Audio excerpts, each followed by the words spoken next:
Welcome to ECE1786, Creative Applications of Natural Language Processing. My name is Jonathan Rose, and I'm the instructor in this course. The purpose of this Lecture 0 that you're watching is to give you a sense of the course so that you can decide whether you wish to take it, and also to make sure you understand the prerequisite knowledge that you need in order to be able to succeed in this course. And so please pay close attention to that. But first, it's our tradition here at the University of Toronto to begin courses with a land acknowledgement. Toronto is a city of immigrants. My parents arrived here way back in 1952, and it's likely that you or your parents are also new to this country. That is not a new feature of Toronto. For over 15,000 years, Toronto has been a gathering site for humans, including the Huron, Wendat, and Petun First Nations, the Seneca, and most recently the Mississaugas of the Credit First Nation. Today, Toronto is still a meeting place for Indigenous people and immigrants, both new and old, from across the world. I want to acknowledge our duty of stewardship toward the land and to acknowledge that I'm grateful to have the opportunity to work on this land. Welcome again to ECE 1786. This course is all about pre-trained large language models. They are revolutionary, and they have enabled massive change in how all of us work, learn, teach, and maybe earn. The purpose of this course is to teach how LLMs are created and how they work inside, and to get exposure to all the technologies that have arisen alongside them. Then, once we've kind of crafted that, the goal is to use them and their associated technologies to pursue an interesting topic. It's a really exciting time to be in this field. The rate at which this technology changes is quite stunning. And it's not just stunning what it can do, but the change is incredible. I personally look forward to a day, perhaps maybe much sooner than anybody thought, of being able to just go and talk to a doctor that is inside a computer and get decent basic medical care. I also think that we should soon be able to get mental health talk therapy anytime, anywhere from a computer, and thus address the mental health crisis that we see all around us. In fact, this is what my research field is, and I'll just digress a little bit and say I have two main themes in my research, and the first is indeed to work towards the automation of mental health talk therapy. But on the way there, I'm focusing more narrowly on addiction, which is a sub-area of mental health, and even more narrowly on tobacco smoking and helping in smoking cessation, helping people quit smoking. And we use a very specific type of therapy that's been well known and it's been around since the 80s called motivational interviewing. And our goal actually is even more narrow. We're not even trying to get people to quit. We just want to take smokers who are perfectly happy smoking and move them towards the decision to quit, because that's the necessary precursor of anybody quitting. They have to actually make the decision they want to quit, and most smokers have not made that decision. We do this work with careful scientific measurement of the impact of a talk therapy chatbot, the talk therapy chatbot has on humans. And we are working on trying to control large language models, the subject of this course, to adhere to the known approach, to the motivational interviewing. We hope that in working on this narrow area that it reads on all talk therapy that would be useful in many mental health sub issues like anxiety and depression. This actually has become a pretty hot topic recently, although we've been working on it for 6 years. Here's a little window into the kinds of things that I hope people do in the course, actually, but that we're able to do in our research. This is a visualization of a conversation between our chatbots, one of our chatbots, and a human smoker. And so on the left-hand scale here is we've used an LLM to classify what our bot, also an LLM, spoke. There are different kinds of things you can use in motivational interviewing. And on the right-hand side, and so these blue things, everything that's blue is about what the chatbot was saying, whether it was an open an other, a reflection, a question, or some such thing. On the right-hand side is a categorization, classification of the nature of the speech given by an actual human. And you can see it changing here. And the scale is from not being interested in changing to expressing some interest in change. And you can see how an LLM classifier can track whether we're getting the right kind of speech out of the person we're talking to. It's a very exciting picture. I'll probably talk more about this in the class. The second thing that I'm interested in, partly as a result of this class, but also the other work, is simply understanding large language models, looking at them through a new lens, through the lens of concepts. And in this course, I will teach you how prediction of the next words is what gives rise to the amazing things coming out of LLMs, which seems kind of simple. And I hope I talk about, it's kind of a sideline, but it's my research, how I believe that these models have learned to operate at higher levels of abstraction, at the conceptual level. And we have been building tools that are able to provide evidence for or against this hypothesis that we will then use to be able to reason about what the models are actually doing, so that we can understand them better. Here's an example of it, by the way. We built a probe that looks inside a large language model, and we fed this language to it. And this probe was trained to detect when the model has inferred that the language is about ambition. And this is us looking directly into the mind, into the embeddings of the model. And so I can read it to you, and you can see it. At each point here, the probe is asking or predicting whether everything from this point backwards is implying ambition. And so what does it say? It says, finally, their mother's voice beckoned them to the dining room where dinner was served. That's a statement that doesn't really have any concept of ambition in it. And you can kind of see the label for that sentence is that it's red. It doesn't have ambition. The next sentence does have ambition. And it says, Emily shared her burgeoning dream with Sophie, expressing a desire to pursue writing more seriously, while also cherishing moments like these. So you can see the little the probe starts to activate when the word burgeoning and dream show up. So those are words starting to feel ambitious, and it stays high all along that because there's a person expressing an ambitious desire, but then it comes down when they're just being happy, although the entire sentence gets the kind of label for ambition. And then this final sentence, you could read it, also is unambitious, and the probe correctly distinguishes that. So that's just a window on something we're interested in doing in my research. Now, let's talk about this course. The learning outcomes of this course are, first of all, understanding the key elements of what goes on inside large language models. And that begins, in my opinion, with understanding what a word embedding is, a word vector, and then using those embeddings inside a classification task to get some sense. There's a lot of subtlety around word embeddings and word vectors that, now that I've been working on them for quite a number of years, I kind of realize there's lots of things I don't understand. So it's a very good place to start, at least trying to get a sense of what it means for vectors to have meaning. That's what that's about. Then we'll jump into the transformer neural net architecture, which underpins all this modern amazing stuff. Its global structure, how you train it, the key item of attention that's inside it, the stack of transformer blocks, how this is used to do what's called autoregressive generation, generating the next word and using that to generate the one after that. The next layer of training, which is often called instruct training, which uses all manner of reinforcement learning or other approaches.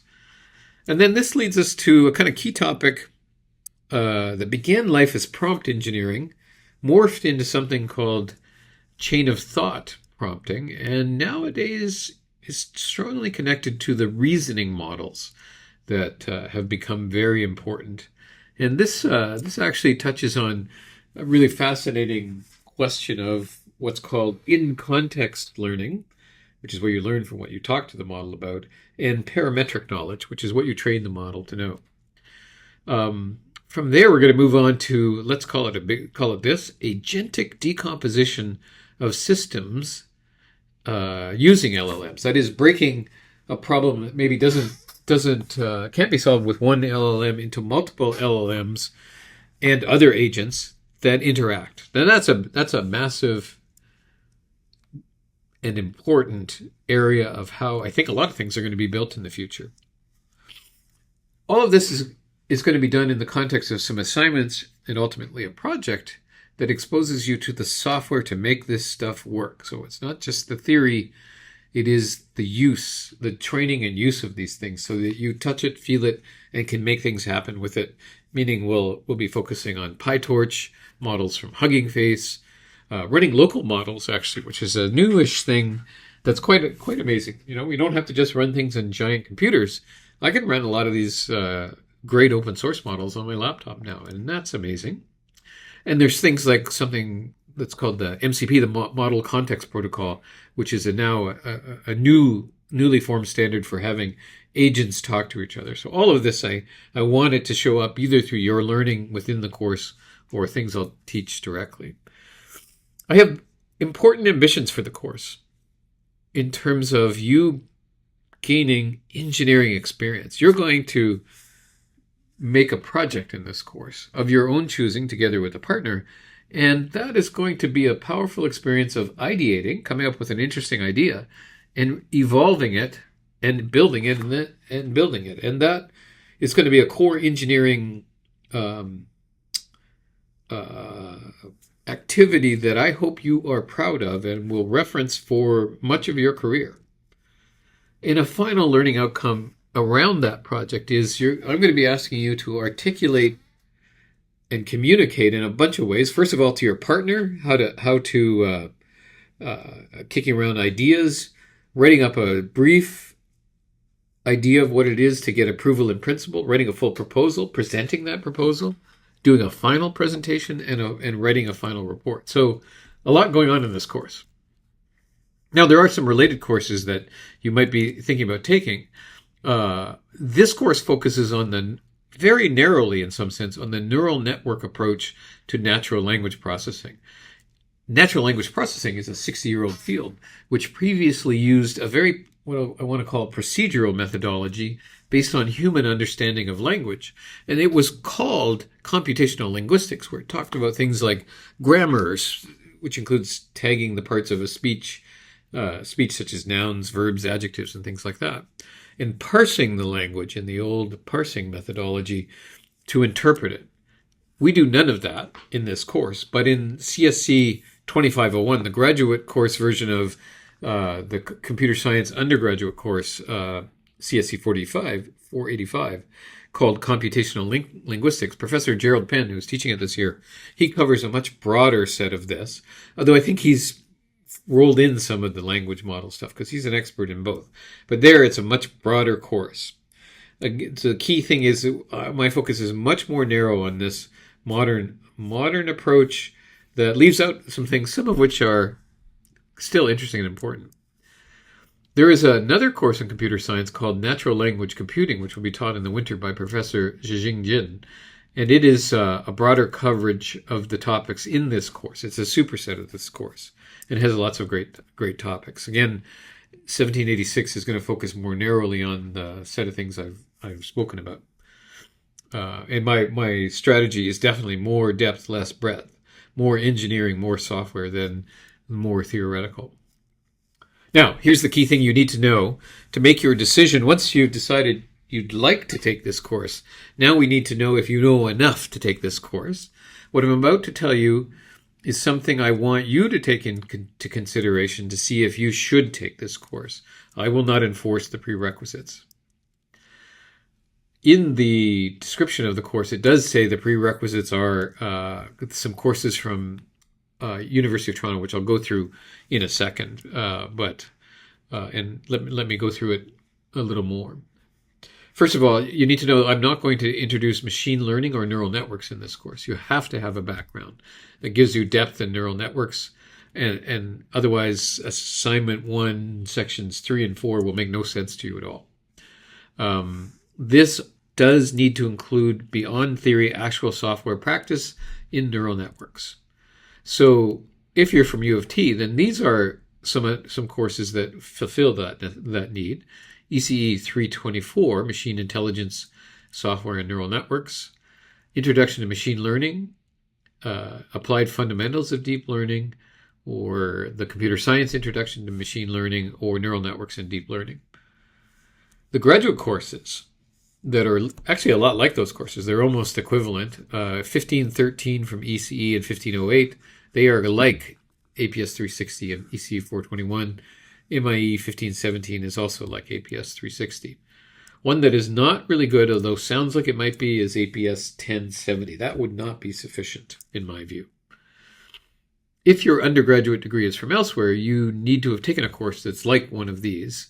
And I'm going to go into more detail about what gets covered in those courses that I think is a necessary prerequisite knowledge for this course. Okay, what do you need to know? You need to know about machine learning. What is classification? What is regression? What is logistic versus linear regression? These are basics in a 421 class course. Binary versus multi-class classification. Supervised learning versus unsupervised learning. Data labeling. We've got to know how to label your data. And then basic neural nets and training. What a linear neuron is, its weights and biases, and the nonlinear activation functions that follow it, such as sigmoid and ReLU. Building those into something bigger in a generic multi-layer perceptron. How we train these things? Well, we need to develop a loss function, such as binary or multinomial cross entropy in the case of classification. Often the softmax function is involved in that. And then you need some data, a training, validation, and test set. And you need to know why we need 3 data sets, not 2, when we're training the parameters of an actual model. And what to look for in a training and validation curve to make sure that you're not overfitting or underfitting. What gradient descent is, and what stochastic gradient descent is, and why that is one of the most important things that came along to make these neural networks work. What hyperparameter tuning is, and the different forms of regularization, such as normalization, batch normalization, dropout, and weight decay. All of this stuff is table stakes for this course. There are more advanced neural networks, like convolutional neural networks for computer vision, dealing with kernels and batch normalization. We will use that in this course. What isn't super necessary is recurrent neural networks, but it would be nice to have some background in that. A key thing that's more of a software approach and technique that's just so important is transfer learning of pre-trained networks, fine-tuning them, or to engage in transfer learning. And you need to know how to build things like that within software frameworks like TensorFlow or PyTorch, which if you used implies you've got some experience in Python, because everything kind of happens in Python. You should have written full training and test loops for applications with significant data sizes. You should know what tensors are, what shape is, what the NumPy framework does. And something that has to show up in the real world of making any neural network is how to debug one. And debugging a neural network is not like debugging regular software. So that's a whole thing when I've taught courses like that. There's at least a whole lecture about that, and there's lots to think about on that front. There are basic data science concepts such as false positive and negative, true positive, true negative, sensitivity and specificity, or sometimes goes by other names, what an ROC curve is and what the area under it means, what a confusion matrix is. I expect you to understand all of those things. So those are the prerequisites. Let me talk a little bit about my teaching philosophy. I've done a little bit. I prefer to teach fewer topics and teach more in depth, kind of like what I said about neural networks. My goal is to try to explain the intuition that's going on behind each approach. And I really don't explain anything that I don't have good intuition. And I believe if you get a good solid grounding of what's going on in the basics of the systems we're interested in, you can learn much more on your own. But if you only half understand things, it's harder to learn. I also believe learning comes from doing. That means writing or and working with software and experimenting with it and answering questions about the results of experiments. And so the assignments look like that.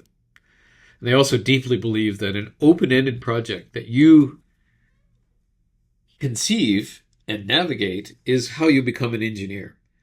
And I think that also includes being able to describe what it is clearly and why you would want to do it, and then figuring out how to make it happen, and then to describe what happened in a sensible way and determine if it was successful or the level of success. Okay, let me tell you a bit about the course structure and grading. For now, I will have 4 assignments worth 40% in total, 10% each. The project in the course is worth 60% overall, broken up into a proposal, a progress report, final presentation, and a final report with its software, and something called peer reviews that I'll talk about in a moment. The assignments are roughly going to be on these topics. They'll be one assigned with the first lecture, and they'll be launched on these dates covering these different topics. Textbook that we're using is free and online from Dan Jurafsky and James Martin. I referenced some of it in the lectures. They have yet to finish that book, and they have a missing first chapter in their 3rd edition, so you can go find it in the 2nd edition. As you might know, deep learning of the kind we're talking about in this course often relies on significant computational capability, which we don't typically have in our laptops. For the assignments in the project, I would suggest that you purchase the 4-pay Google Colab Pro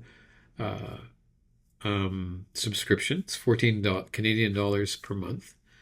And it gets you fairly sophisticated computing resources and lots of other incredibly helpful things nowadays with Google Colab. You can pay even more to get even more hardware acceleration. Let me tell you a bit about the project. I'm going to try to do this in groups of 2, and you should begin looking for a partner who's compatible with you now. You'll need to be honest about what your capabilities and background are, because you want to be kind of matched well on that front. The topic will be of your own choosing, but it has to be within the constraints as I'll describe them, and I must approve it directly, and I'll be talking about how we do that later on. It needs to relate to natural language processing and the material covered in this course. It should be an application. It is okay to do a project that's more research-oriented, but we probably need to discuss that before you actually go in that direction. I expect most projects will be using multiple large language models and other software to build some kind of agentic system. I am less supportive of the old school large-scale data and training things that are often used to be done in these machine learning courses, because I think the new kind of programming is using the large language models as the basic engine together with larger other kinds of systems of software. That said, often when you build an LLM and you're trying to make it do something, you will need to curate small amounts of data. A new thing that is the subject of this course is also, it's kind of messing up all education and learning. You can use AI to help in your projects. And I think my approach to the projects this year is go ahead. You can use any AI assist at all. However, and these things will help you make web pages, user interfaces, and servers quickly and easily. And you will, of course, have to disclose what you use to make what. But you can use anything you want. You just have to disclose that. I will, however, have an expectation that you'll be able to do vastly more sophisticated things than you would have without AI assist. It's kind of ironic, right? This course is all about large language models, which have revolutionized how we can make software. And in the project, I am keen to see what you can do. And so that's exciting. On the other hand, in the assignments, I'm not so sure that using too much AI, frankly, don't know where to go with this. Using too much AI to do the assignments may mean you won't learn anything from the assignments, in which case you're missing a big chunk of making you useful. I think you will be useful if you do those assignments. So I'm not so liberal about wanting you to use AI development in courses. And again, I will be asking for full disclosure of the use of AI in your assignments. Back to the project. Here's the rough schedule for the projects. You should have a group of 2 done by October 7th. I'll be asking you to fill out a form to tell me about that. You'll have to put forward a short description of the project for my approval in principle by October 23rd. Again, that will be a form, and I will either say, yes, this is good, or no, I don't get this. That's not a plan or a proposal. That's just a rough idea, and you'll be assigned a mentor that will help you think through some of those ideas. But it'll come from you, and it'll get honed with our help. After that, you'll be both writing a proposal that has a plan in it and presenting it come November. And we'll need some extra lectures to get those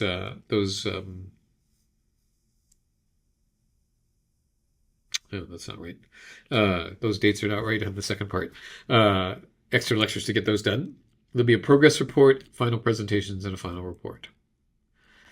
In addition, each individual student will be asked to provide feedback to other groups on their proposal presentation and document and their final presentation.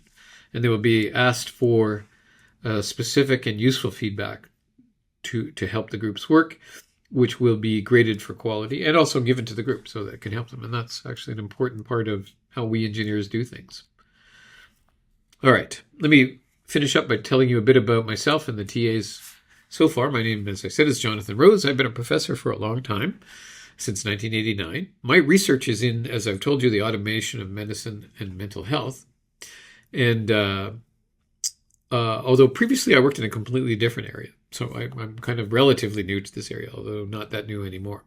I have significant entrepreneurial and business experience. I founded a company back in 1998, which was acquired by another company called Altera, which itself was acquired by Intel and then turned back into Altera recently. I have worked in administration. I used to run the ECE department for 5 years, and I currently chair the Engineering Entrepreneurship Hatchery Advisory Board and oversee it, and have a bunch of letters past my name. 2 of the teaching assistants I believe will be helping in the course are Jading Zhu, one of my PhD candidate students who's working on that mental health stuff, and Solomon Ali, who has worked on that same area and will also be working on concepts in large language models. There should be more than that. Those TAs, I haven't actually got my TAs approved yet. There are 3 course websites. The Quarkus website, which you would have been attached to, where the assignments will go out and grades will be collated and announcements will come. There's a Piazza website inside there for discussion, and a public website that replicates most of the content for the course. It's already up. If you have questions, please post them to the Piazza course or bring them to the first lecture, which is on Tuesday, September 9th, from 9 a.m. to 11 a.m. in the Galbraith Building, room GB 119. I look forward to meeting you then.